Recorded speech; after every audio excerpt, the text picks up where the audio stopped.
السلام علیکم ورحمۃ اللہ وبرکاتہ۔ میرے پیارے دوستوں، کیسے ہو آپ سب؟ امید کرتی ہوں کہ آپ سب انشاءاللہ خیر و عافیت سے ہوں گے۔ انشاءاللہ آج میں حضرت عمر رضی اللہ عنہ کا ایمان لانے کا قصہ سناؤں گی۔ اس سے پہلے اگر آپ نے میرے چینل کو سبسکرائب نہیں کیا ہو تو سبسکرائب کر لیجئے، لائک اور کمنٹ ضرور کریے گا، جزاک اللہ خیرہ۔ حضرت عمر رضی اللہ عنہ جن کے پاک نام پر آج مسلمانوں کو فخر ہے اور جن کے جوش ایمانی سے آج 1300 برس تک کافروں کے دل میں خوف ہے، اسلام لانے سے قبل مسلمانوں کے مقابلہ اور تکلیف پہنچانے میں بھی وہ ممتاز تھے۔ نبی کریم صلی اللہ علیہ وسلم کے قتل کی در پہ رہتے تھے۔ ایک روز کفار نے مشورہ کی کمیٹی قائم کی کہ کوئی ہے جو محمد صلی اللہ علیہ وسلم کو قتل کرے۔ حضرت عمر رضی اللہ عنہ نے کہا کہ میں کروں گا۔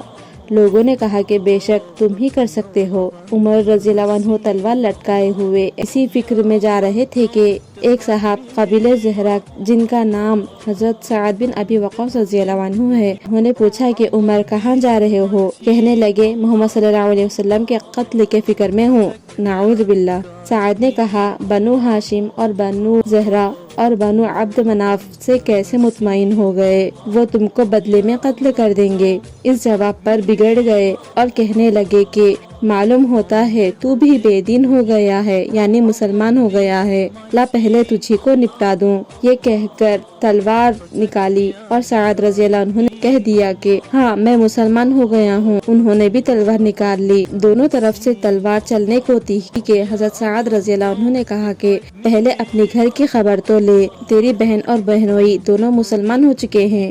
یہ سننا تھا کہ غصے سے بھر گئے اور پھر سیدھے اپنے بہن کے گھر گئے۔ وہاں حضرت خباب رضی اللہ عنہ کواڑ بند کیے ہوئے ان دونوں میاں بیوی کو قرآن شریف پڑھا رہے تھے۔ حضرت عمر رضی اللہ عنہ نے کواڑ کھلوائے۔ ان کی آواز سے حضرت خباب رضی اللہ عنہ جلدی سے اندر چھپ گئے اور وہ صحیفہ بھی جلدی میں باہر رہ گیا جس پر آیت قرآنی لکھی ہوئی تھی۔ ہمشیرہ نے کواڑ کھولے۔ حضرت عمر رضی اللہ عنہ کے ہاتھ میں کوئی چیز تھی جس کو بہن کے سر پر مارا، جس کی وجہ سے خون بہنے لگا اور کہا کہ اپنی جان کی دشمن تو بھی بد دین ہو گئی ہے۔ اس کے بعد گھر میں آئے اور پوچھا کہ کیا کر رہے تھے اور یہ آواز کس کی تھی؟ بہنوئی نے کہا کہ بات چیت کر رہے تھے۔ کہنے لگے کیا تم نے اپنے دین کو چھوڑ کر دوسرا دین اختیار کر لیا؟ بہنوئی نے کہا کہ اگر دوسرا دین حق پر ہو تب۔ یہ سننا تھا کہ ان کی داڑھی پکڑ کر کھینچی اور بے تحاشا ٹوٹ پڑے اور زمین پر گرا کر خوب مارا۔ بہن نے چھڑانے کی کوشش کی تو ان کے منہ پر ایک تمانچہ مارا، اس زور سے مارا کہ خون نکل آیا۔ وہ بھی آخر عمر رضی اللہ عنہ کی بہن تھی۔ کہنے لگی کہ عمر ہم کو اس وجہ سے مارا جاتا ہے کہ ہم مسلمان ہو گئے ہیں۔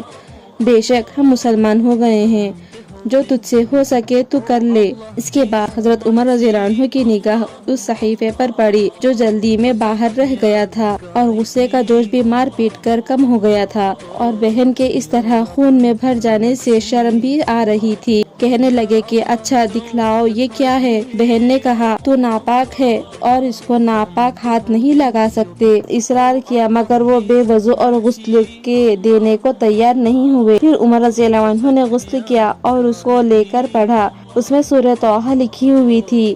اس کو پڑھنا شروع کیا اور اننی انا اللہ لا الہ الا انا فاعبدنی واقیم الصلاۃ لذکری تک پڑھا تھا کہ حالت ہی بدل گئی۔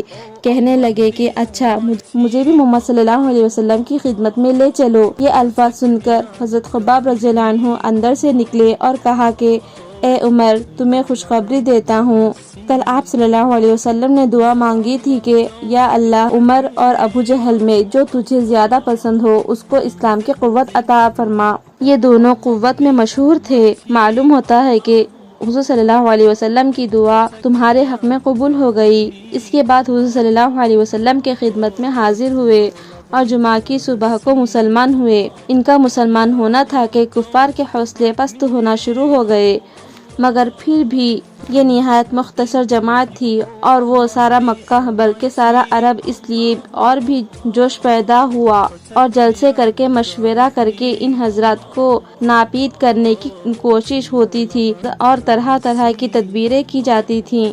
تاہم اتنا ضرور ہوا کہ مسلمان مکہ کی مسجد میں نماز پڑھنے لگے۔ حضرت عبداللہ بن مسعود رضی اللہ عنہ فرماتے ہیں کہ حضرت عمر رضی اللہ عنہ کا اسلام لانا مسلمانوں کی فتح تھی اور ان کی ہجرت مسلمانوں کی مدد تھی اور ان کی خدمت خلافت رحمت تھی۔ یہ تھا حضرت عمر رضی اللہ عنہ کے ایمان لانے کا قصہ۔